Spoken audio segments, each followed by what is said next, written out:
Ang ginawa ni Bong Suntay, galing lang yun sa imagination niya. Pero hindi ibig sabihin ganun yung imagination niya, gagawin niya sa iyo yun.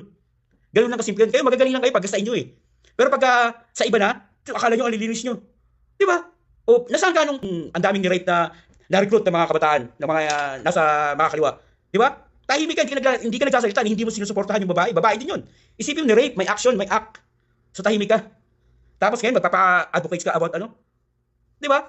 Magpakatotoo kasi kayo, puro kayo ka-ipokrituhan. Pagka part ninyo, okay lang, pero pag sa iba, kahit wala namang action na ginawa, mali na.